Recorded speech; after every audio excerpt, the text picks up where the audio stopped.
Rudy, it is great to have you on the podcast. Thank you. It's good to be here, Caroline. So, you are the director of creative innovation at Lego. Now, my background from many, many years ago as a headhunter or even as a coach, when I was helping people find their roles, I would say to them, you need to search the hidden market. And they would look at me blankly and say, what do you mean by that? And it's like, you need to find the role. You need to reach out to people to find the role. So, tell me, how did you find this role at Lego?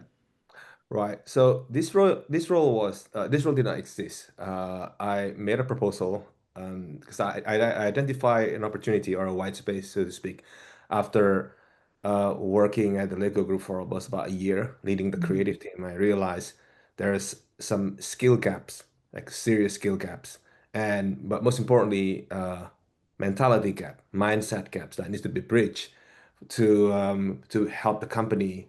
I don't believe in laying off people. I think that's just too easy and just inhuman, and that's counter to what Lego believes in. So I made a proposal, and I proposed it to the leadership. And thankfully, thanks to AI. So for all the fear, for all the doom and gloom of AI, I saw that as an opportunity to actually to save the creative people. Like AI is the shortcut or the hack that could be used to bridge that gap.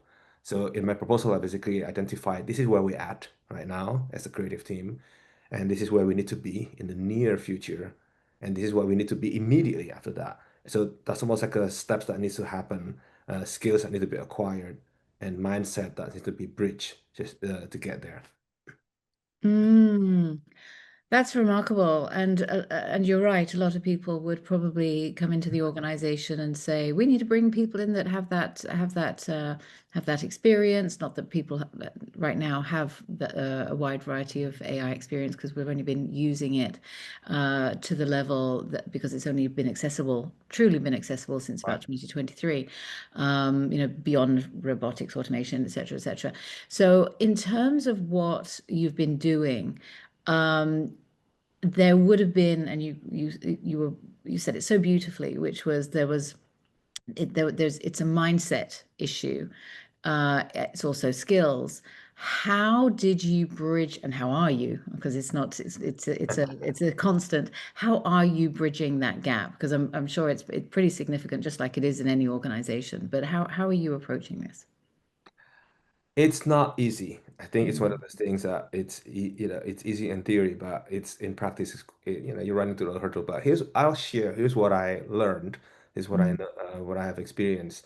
Um, there was a project, the small, not too small, but not too big, and I saw that as an opportunity to pilot this approach, right, to see how it works. And it's something that is, there's not a lot of eyeballs on it, right? So there's less pressure on the creative team.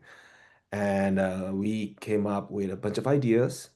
One of them was creating a song, music, a jingle, right?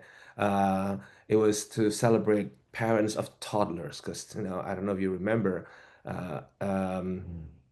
those years are the hardest years. Everything is a blur. I mean, 2 to 4. And, one of the ideas, like, what if we create like an anthem that celebrate this? Um, some people like it, but some people within the team like, yeah, but none of us is a musician. How would we go about selling this idea or even proving it that it could work and all of that? Now, thanks to AI, basically now you can prototype that. So that's what we did. I could basically allow one of the team members to get a subscription to, at that time, if I remember correctly, it was Suno. Um, and that's like $20, something like that. That's really nothing if you think about it. And we prototyped it. We tried. We worked together. We wrote the lyrics, and we tried a bunch of different genre, musical genre. And then, of course, every time you listen to it, oh, that's really funny. Oh, that's not funny enough. And then you just tinker with the wording. Right? That process took a week at most till we landed on that prototype. Now, the idea didn't get bought, but that's not the point. The point was I noticed in that during that process when we were experimenting using AI in that way, I noticed that the team confidence increased. This is the mm, guy who kept asking me, I don't know where I don't know where I belong in this team. I feel like sometimes my title keeps changing. Every time there's a reorg, I became this and then I became that. I don't know what am I. Like it doesn't matter what you are.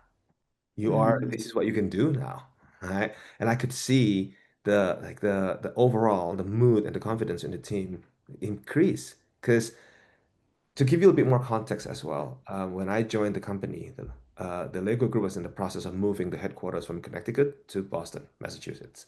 So there was a lot of raw feelings, naturally. This was our home. What does that mean? And in the messaging, the company also mentioned that we need to start changing the way we work to prepare for the future, which for a lot of people, what they hear is, I am becoming irrelevant Mm. naturally, right? Oh, my relevance is being questioned. Where do I fit in into this new world? That project, that small project where we experimented using I saw that as there's hope here. We could use this to bridge that.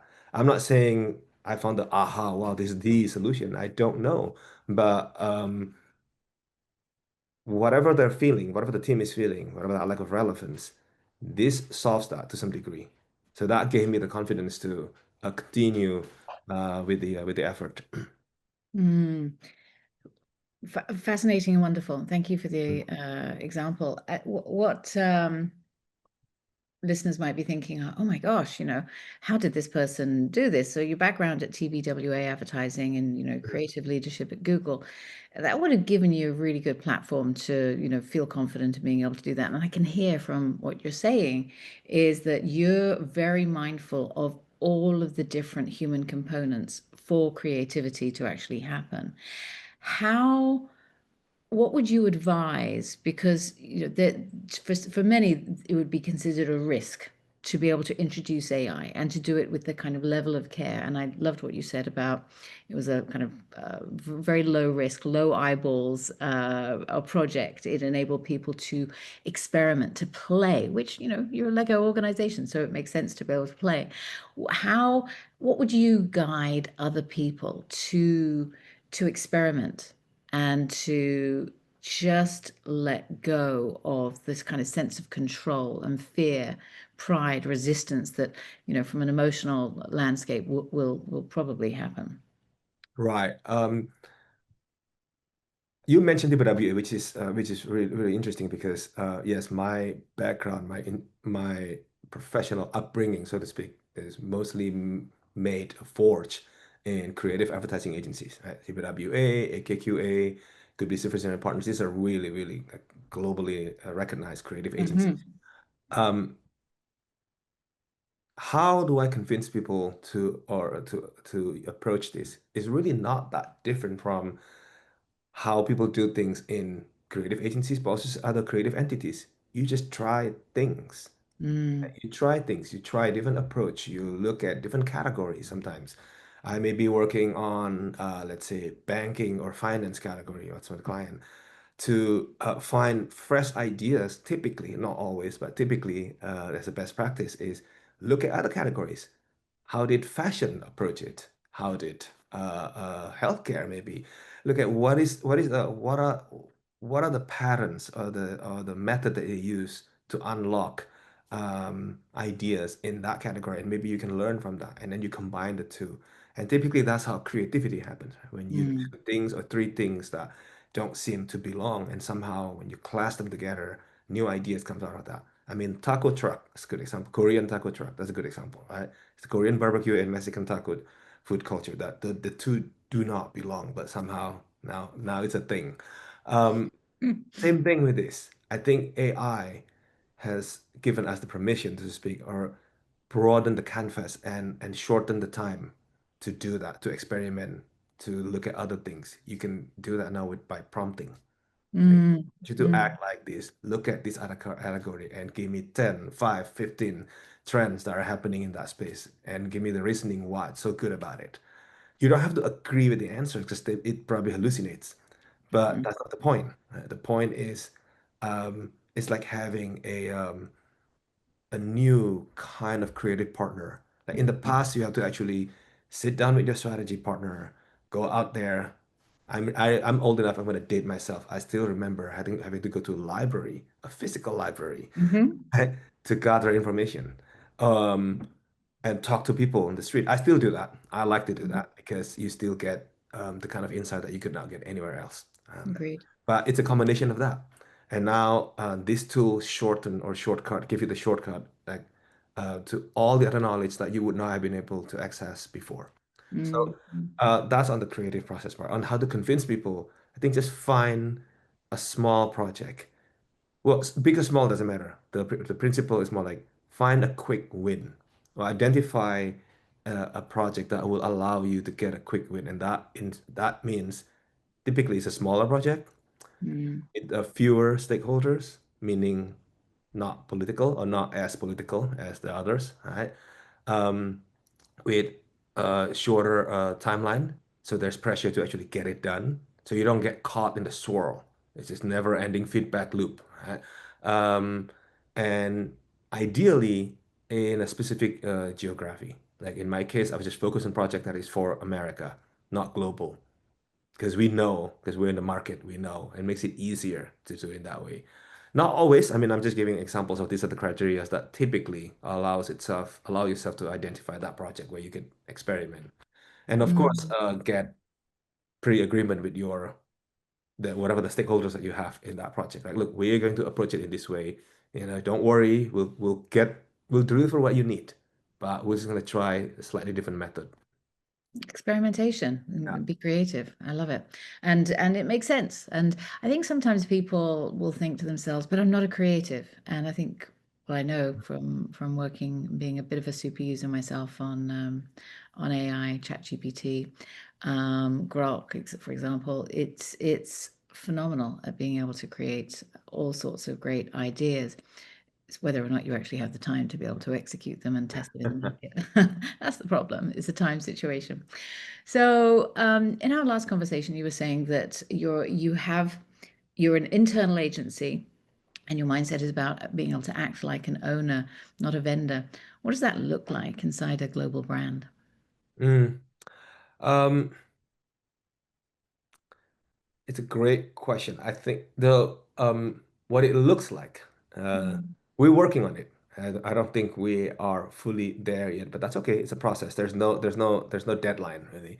But what it looks like is partnership, equal partnership. Um, I come from external agencies before I went in-house, and Google was my first in-house, and now I'm at the Lego Group. But prior to that, I spent most 2 decades in external agencies. The mindset typically is some agencies do it better. Some agencies act more like a partner. Some are more like a service provider. But typically, the mindset is still they are our clients. The job is to service the clients, no matter what, right? Mm. Um, and that is the prevailing mental model.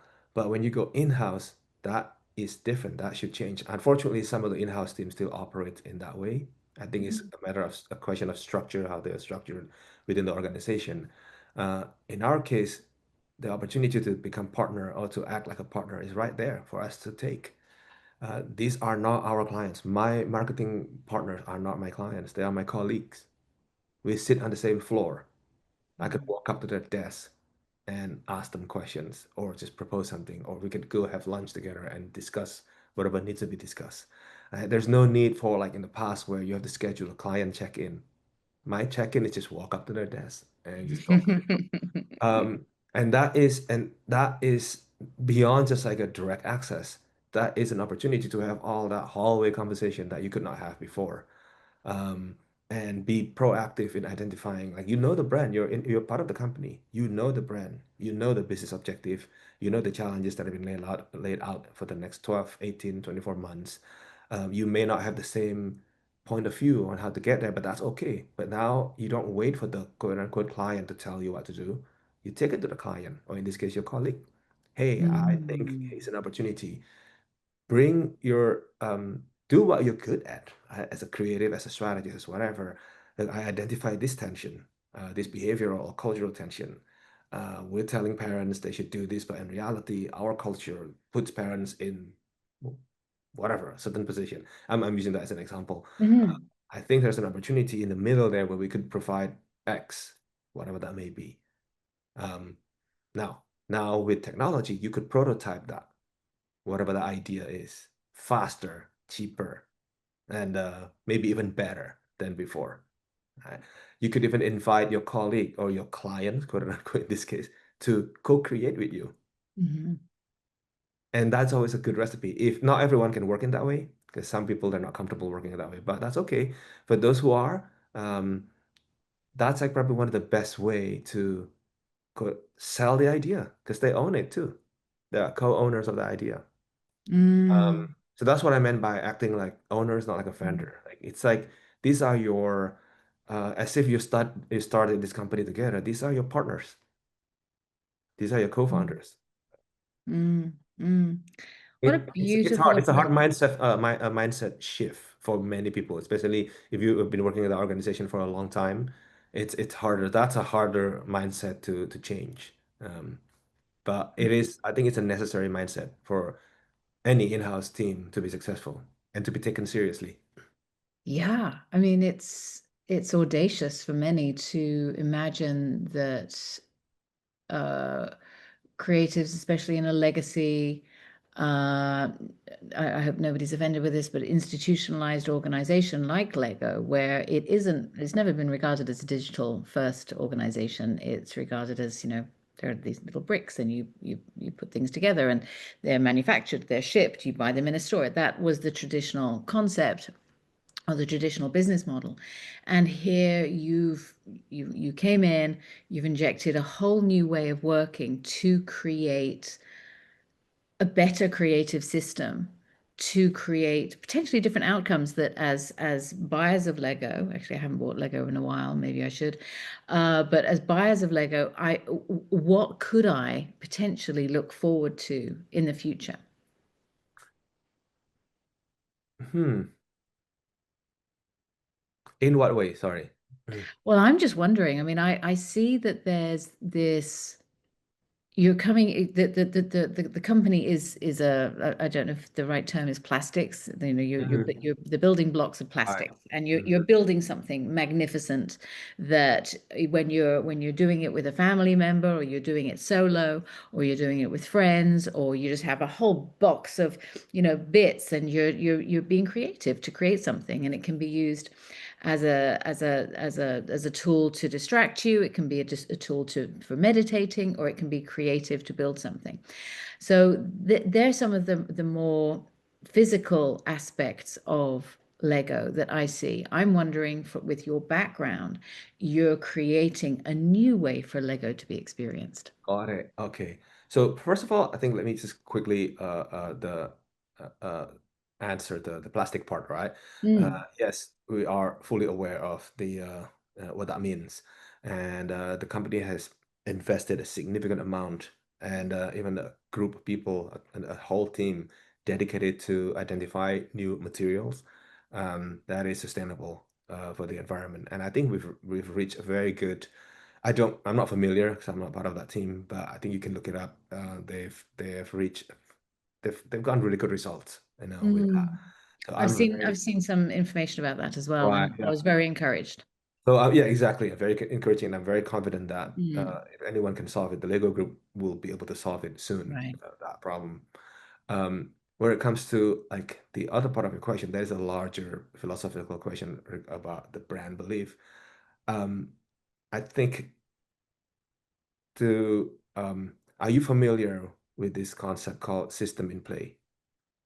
Tell us about it. So system in play is basically our product truth, which becomes Mhm. our brand truth. System in play in a nutshell, if you to define it, is there's unlimited amount of bricks or unlimited amount of possibility that you could create with the amount of bricks that are available out there because they're all designed to work together in a system. You could take a brick that was manufactured in the 60s, for example, and you could combine that with bricks that were just came out of the factory fresh this morning, and you could put them together to create something and it will work well structurally and design wise. It's That's what system in play means in a nutshell. So you can imagine um, the possibilities of what you could create with that. It's not like um, some products where you upgrade a new version, then oh, the chargers doesn't work anymore. You gotta got a new one, Mhm. right?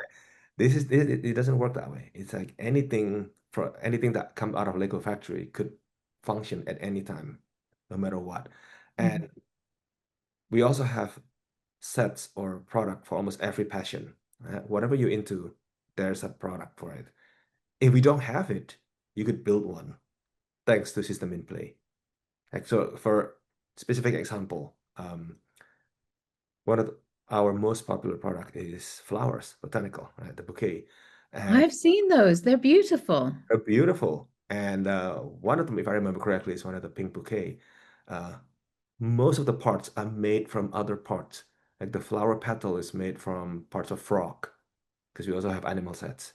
Uh, some of the parts inside the flower are made from a little crown that can be worn by minifigures in the other part. And then there's another I don't know what the flower is called, but inside the flower they use tiny axes as the what do you call that? The I don't know what to call that part of flower, you know. So Mhm. that is made possible because of the philosophy system in play. Any brick, any parts of the brick could be used for anything. Um, so to answer your question, what can you expect in the future? Expect Mm. more of that. That kind of a never-ending, continuous creation. Like our philosophy is inspiring the builders of tomorrow, right? Whatever you're into, whatever you want to build, we have it because because of the system that we have created. Mhm. Mhm. Mhm. That's great. In terms of because I have to say, I've seen the flowers. My son does them usually every Christmas. He builds them and the cactus and everything, and they're just beautiful. And they're always saying to me, "Hey, Mum, you should have these because you should stop buying flowers." And I said, "Okay, yeah, sure."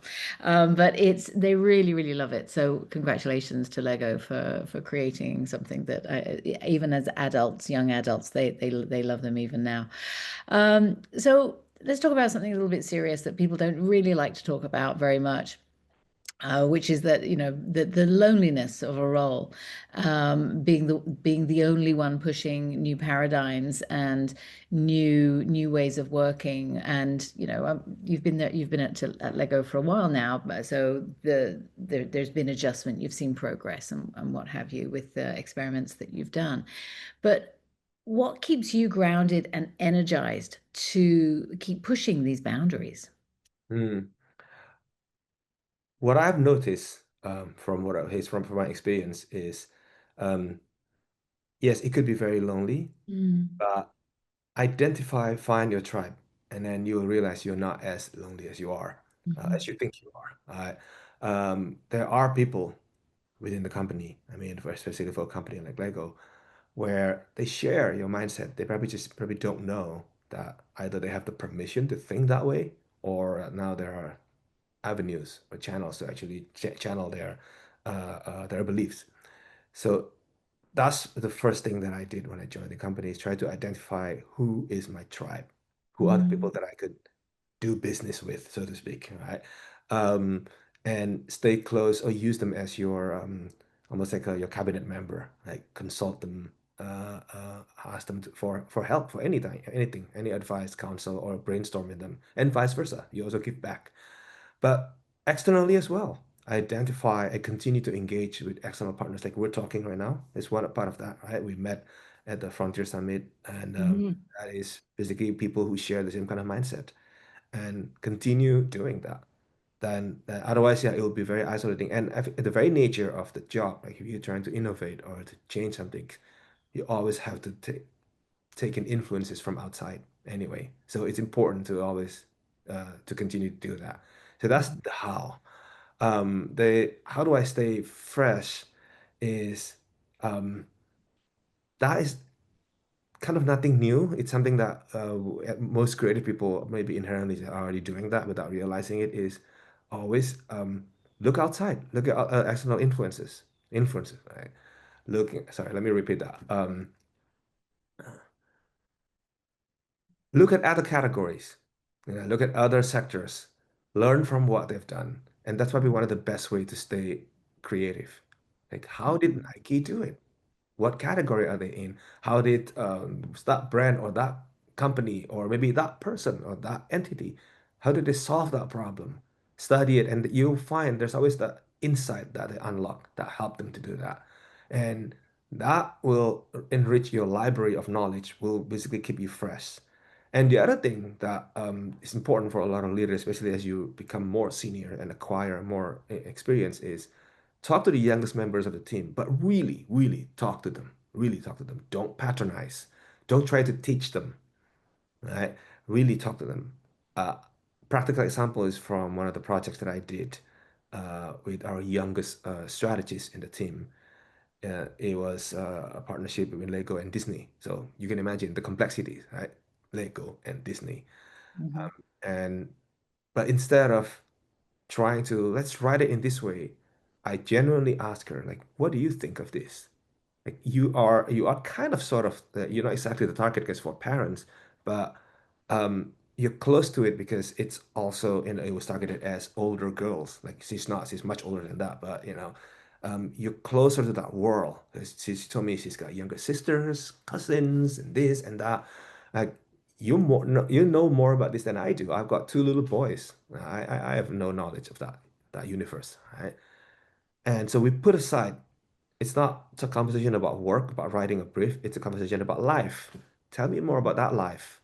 How does that universe work? You're surrounded by all these young girls. And from there, we kind of sort of identify the insight. And I actually learned from that. And I would never have gained access to that universe if I didn't genuinely ask her that question. Mm, So I mm. would encourage like talk to the youngest member of your team, but really, really, really listen to them. Yeah, they're Wonderful. fresh. They're out there. They're probably the best representation of culture because they're living it. Like older people like us, we set in our habits, unfortunately. Shh, don't tell anyone. Cut that out. Edit that I'm trying all the time not to out. be set in my habits. That's why I go to MIT on a regular basis. I'm It's going to human MIT. nature, but it's human nature, right? It's like it's Yeah. just more. It just is. So as long as we are aware of it and we're okay. Yeah, Yeah. yeah, and really trying. And I'm so glad to hear that you, which I would expect from you, which is to really genuinely listen, ask questions, and to genuinely listen, not try to teach the younger cohort within the organization for the simple reason that they don't want to be taught unless they do. Yeah. They actually, you actually have an opportunity to understand the complexity that we wouldn't have access to. So I think that's great. And in some circles, it's called upward mentoring. And, but I think just general, and in my book, I call it radical listening, where you listen to everyone within the organization, actually with their AI, but you need to be able to walk into the rooms and you need to be able to, walk up to people's desks. So that kind of helps me branch into a different area.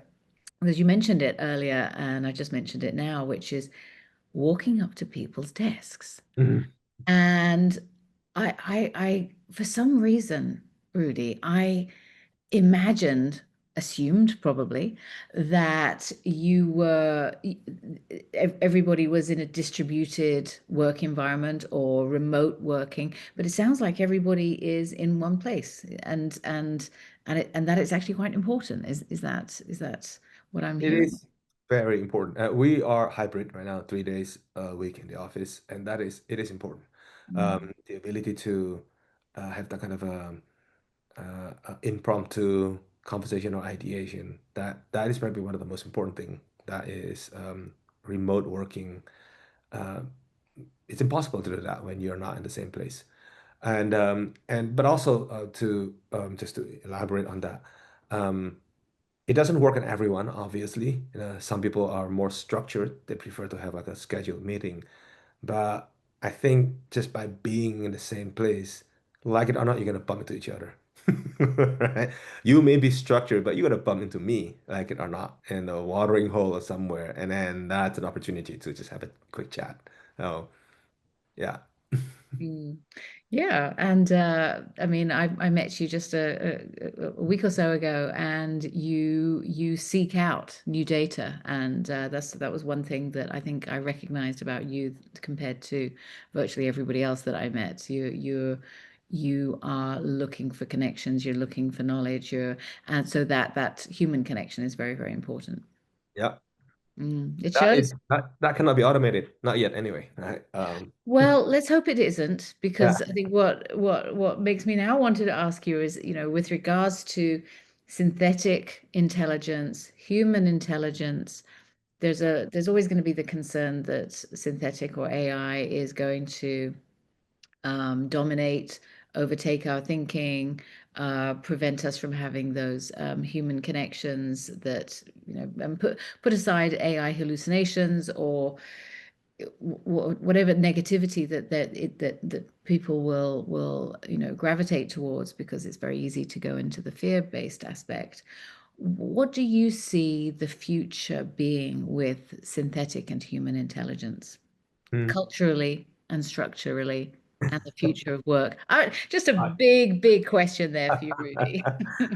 Um, that's a good question. That was kind of if you I know you didn't stay throughout the conference, but Mhm. you kind of sort of felt that, right? Even in your 1 hour, 2 hours there, like that is kind of so that was the tone of the entire conference. How do we deal with this? It's I can certainly understand that. I mean, we are living it right now, right? We're going through it right now with the number, the amount of synthetic content that was already put out there. But then interestingly, I remember when I was in the conference last week, um, Mm. in the hotel, and in between, I would just turn on the TV and just mindlessly just go to the channel just out of curiosity, right? What are the Canadians watching? Yeah, I'm just curious. Oh. Right. Welcome to Canadian TV. Yeah. Um, and you see this notion of what is it, slop, so to speak, has been Mm. with us all this time. Just turn on your cable TV at any time, especially during the day, and you'll see it has been there all along. But the good thing is, for all that slop, we also have HBO. We also have, so I feel that if you, to try to predict is to look at the past, because typically it's a pattern. Right? And Mm. I feel that it's probably going to be the same kind of pattern. Yes, there will be slop, like daytime cable TV, but then there will also be the HBOs of the future, if it's not already happening Exciting. right now, right? And depending on what you're into, you will gravitate towards one or the other. Mm. So there's always something for everyone. So now, what does that mean behaviorally, culturally? I think just look at cable TV too. How did that impact us? In terms of how we look at things, how we consume content, how we perceive the world. Um, it's probably going to be the same. So I Mm. see it less as a doom and gloom. It's more like the same thing, but in a different format. And one of the other example that I thought of last week was when we were doing the activities, right? Everyone got their phone out and they were just taking pictures nonstop. And I look around and I remember, and I was thinking, again, I'm gonna date myself. I'm old enough to remember where you gotta have the money to buy films, Mhm. and then before you even hit the shutter, you have to really compose it and think carefully. Is this shot worth it? Right? Because What a great it analogy. wasn't cheap to develop, and then if you don't like it, that's out of 36, that's one wasted, right? Typically.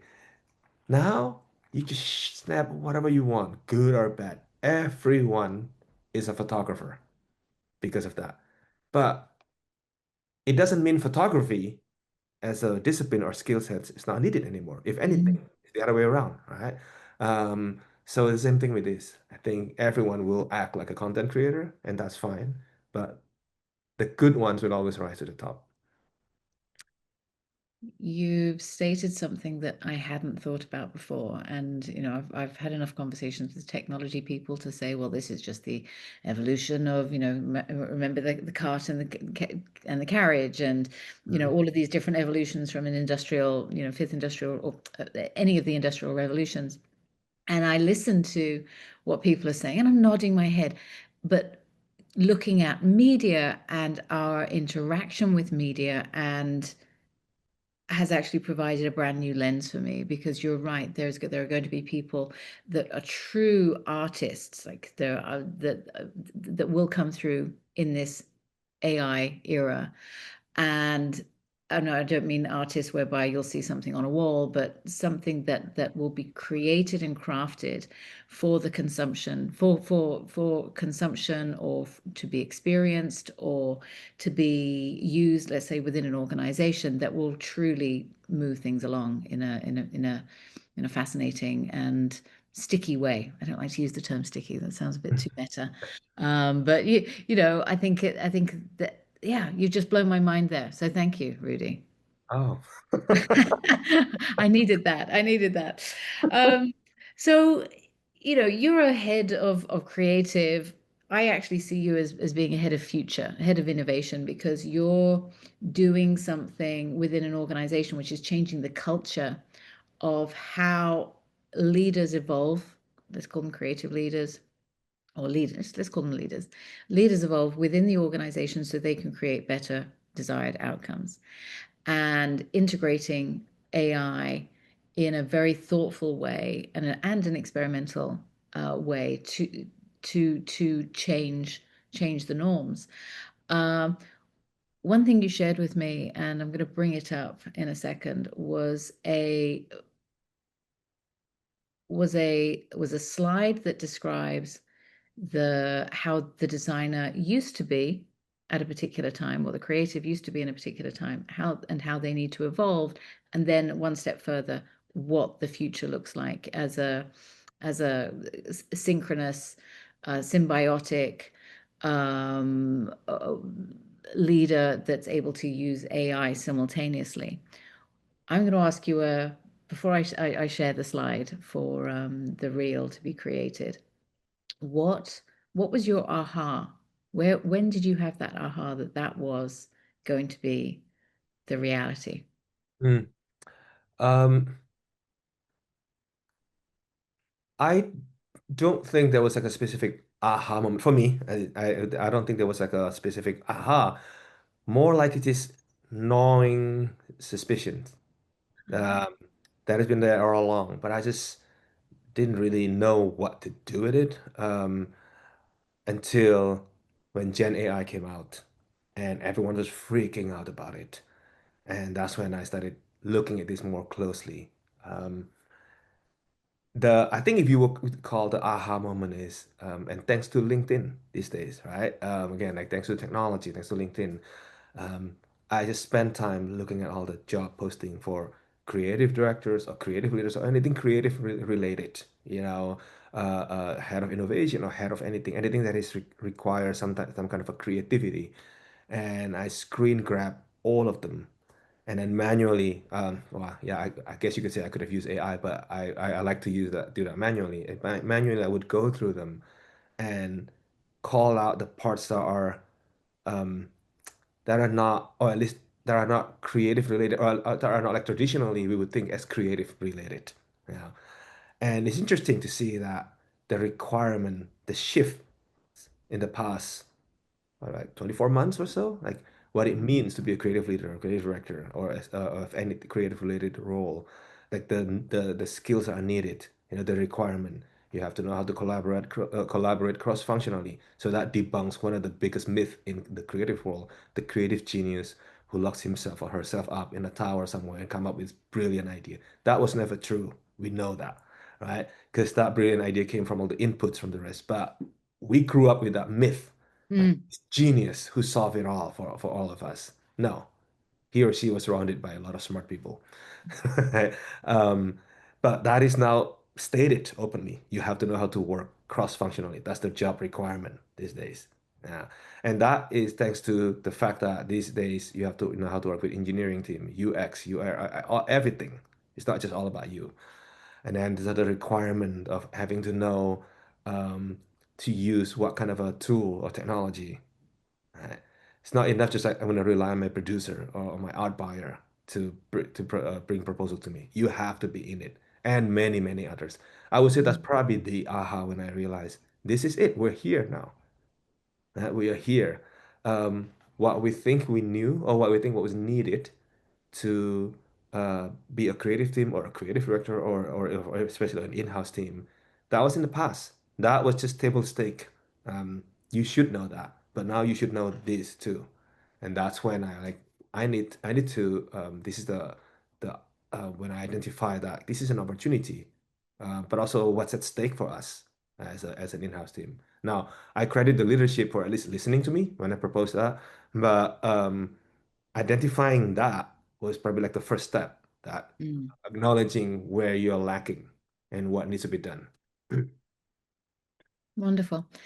What I heard from you as well just then, that people really wanted to probably shortcut, and you addressed it, which is that you manually looked at the data rather than just popping it into a GPT.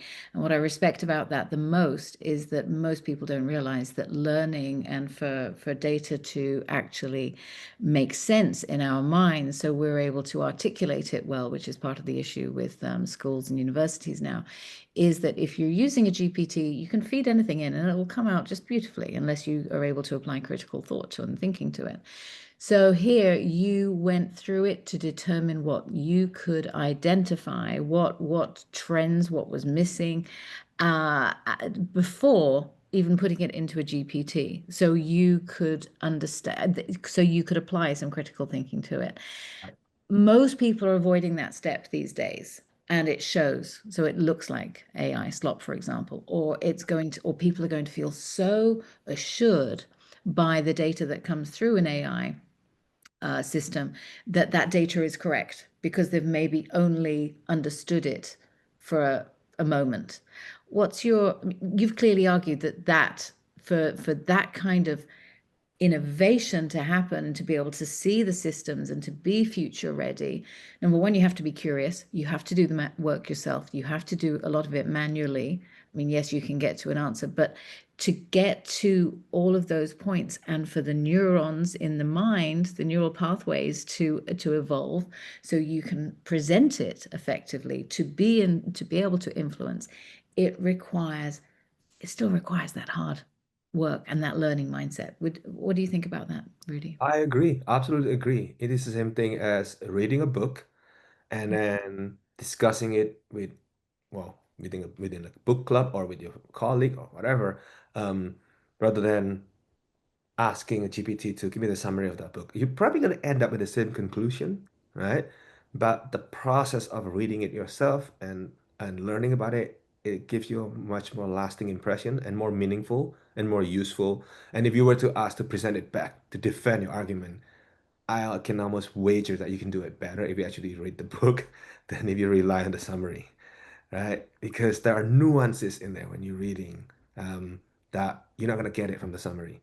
And the summary might actually miss some of the critical nuances that you Mhm. that you as your human brain will pick up.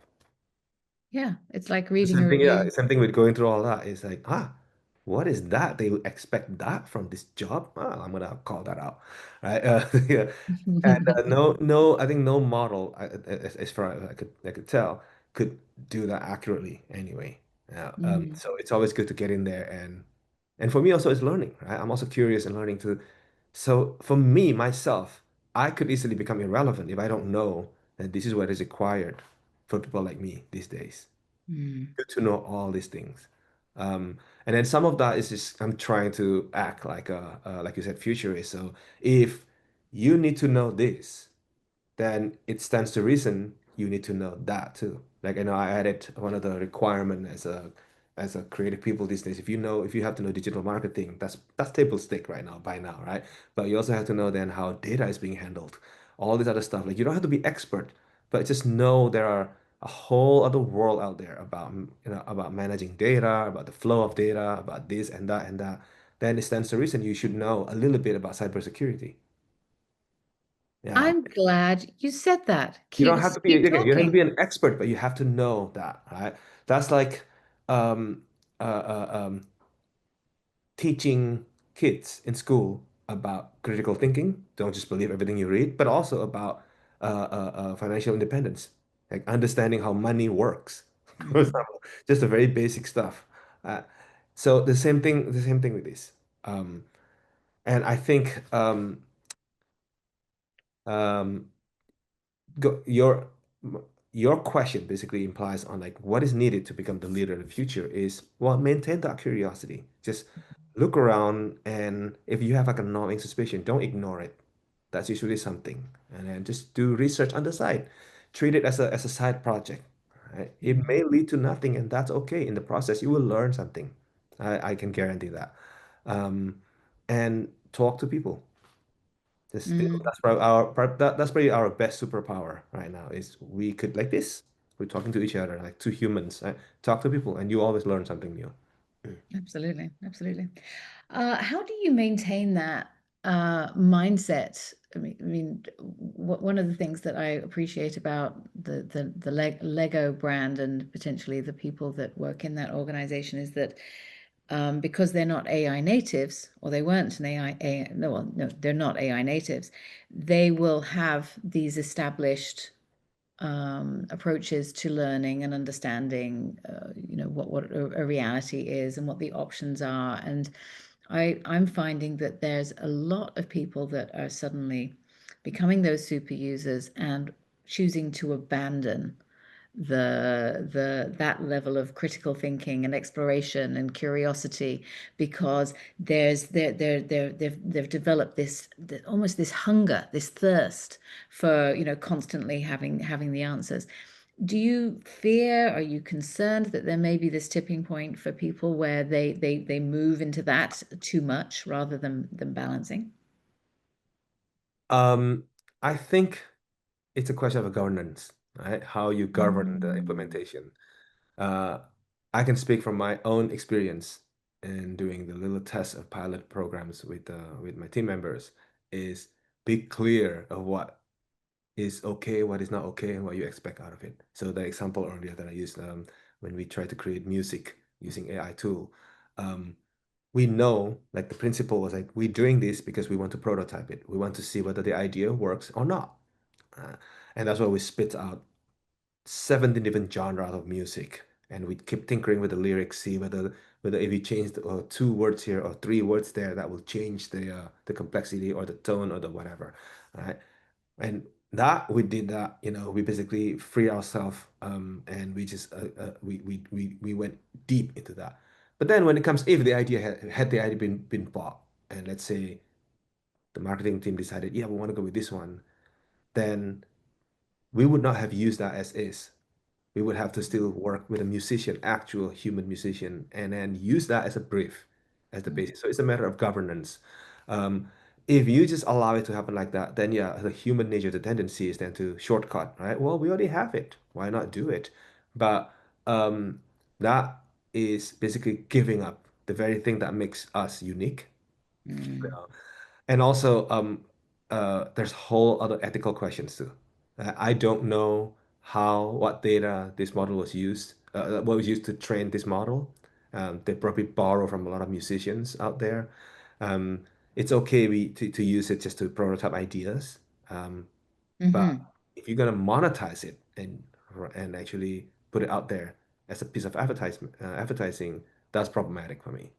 So it's up to the leader to determine here's the governance of how we use it. I mean, I created a prompt pack, and for some of my team members, like this is how you use it. You can prompt. Don't put the word Lego in there. Don't Hmm. upload anything, right? Even if you have the safest, what is it, privacies, it doesn't matter. Play it safe, right? You could prompt in a certain way and still get the same kind of outcome without using the name of the company, without giving anything away. Right? You could say major toy brand that Mm. Mm. creates this toy.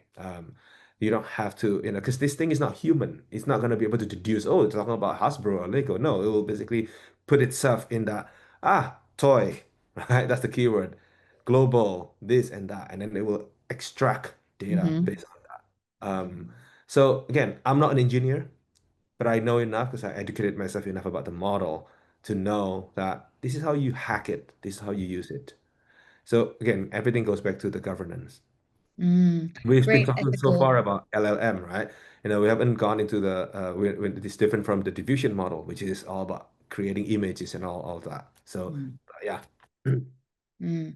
Well, and that speaks volumes because, as you're leading this creative wave at Lego, there's the being able to have those ethical guardrails rather than just being a cheerleader and, running into the sunset of this glorious, AI future potentially is could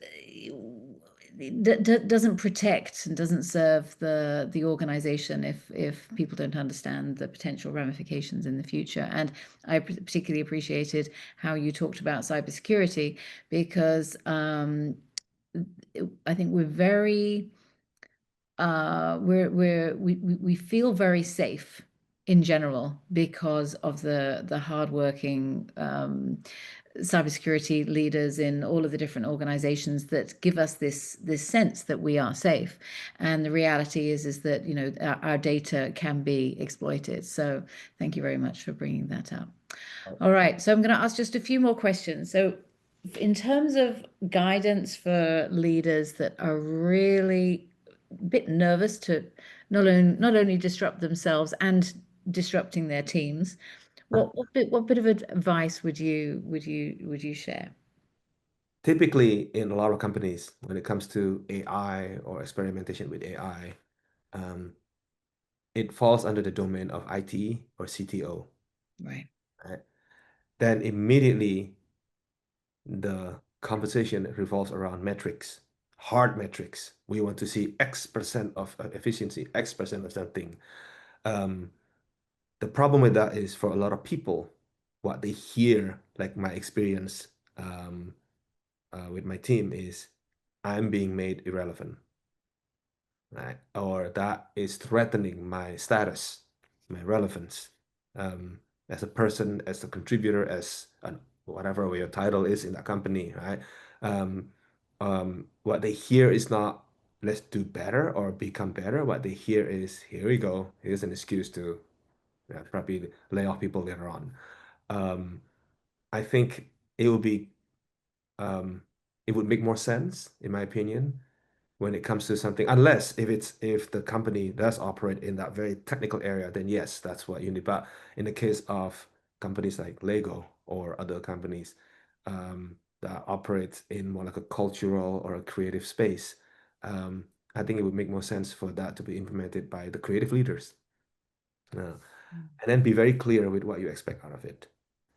If we come in and say, if the leaders come in and say, you know what, let's start using AI and start improving the way we work, again, they're not going to hear that as a positive. But start small, identify a project. Like use the same principles that I mentioned earlier, right?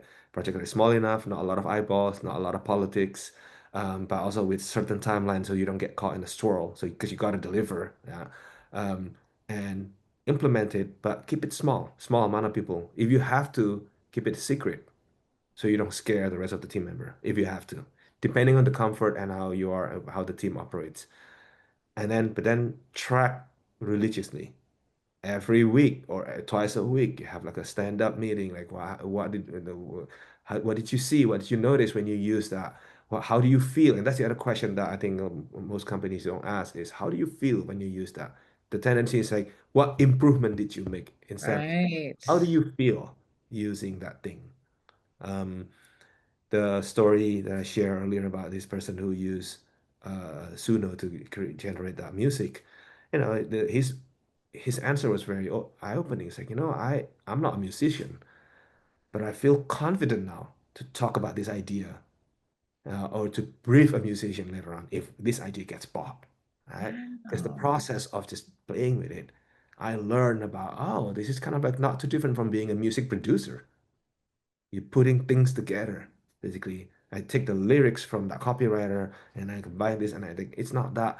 I wouldn't call myself a musician ever or an expert in music, but now I've gained a little insight into that world. All Right? about learning. Learning, all about learning, right? Fascinating. It's the same thing as prompting teaches you to be structured, Hmm. right? Context has objective and all that, and that actually is probably the best uh, learning tool right? For everyone. If you want to make sense, here's how you should think like you're prompting, basically. So the same thing. Uh, Start small, have a clear objective, um, track the outcome, but just within that, right? And then you implement, and then you pilot a bunch of different things. Like in this one, it was for music creation. Like for the other one, what else? And then be very honest with the outcome. We experimented, or myself, I experimented with video creation, and it took I don't know how many pages of prompt just to get to that. And that the conclusion for me is like, well, this is it would have been a lot easier for me to pick up a camera and actually shoot it myself. But you have to go through that, right? You have to go through that to know, okay, this is the limitation. For that kind of things, it's still easier to just do it manually. Hmm. If I want to have a background of a beautiful snowy mountain and it's summer right now in New Jersey where I live, right? Then you generate that because I'm not going to travel to Norway to film that, for example, if it's just for the purpose of selling an idea. So knowing then what is the best use case for what purpose, that is the metrics of success. But we don't measure that, right? We measure like how much time did you save? How much money did you save? That is Right. very relevant. To me, that is not very that well, it's relevant, but it's not, it doesn't help with the building the confidence for people to want to adopt it. And confidence isn't and experimentation and learning aren't usually metrics within an organization unless you're in the creative realm, which you are, and you're innovating. And what I'm hearing is that you're creating these micro experiments to build trust, to create it's the whole philosophy of Lego. You're experimenting, you're trying something new, you're making something, and you don't know what it's going to look like, but you're going to see whether or not it's Yeah. successful or not, and you're learning in the process that you can't use those kind of Lego bricks to create a space shuttle. You need to use these different shaped ones to create, and so on. So it's absolutely fascinating that you have all of these very necessary creative, critical thinking, human emotional intelligence, let's call it that, skills that we have been all asking for. If you look at any of the leadership strategic World Economic Forum requirements by 2020 or 2025, all of those skills that have been advised by, I think it's McKinsey's or PricewaterhouseCoopers that puts that data together for the World Economic Forum.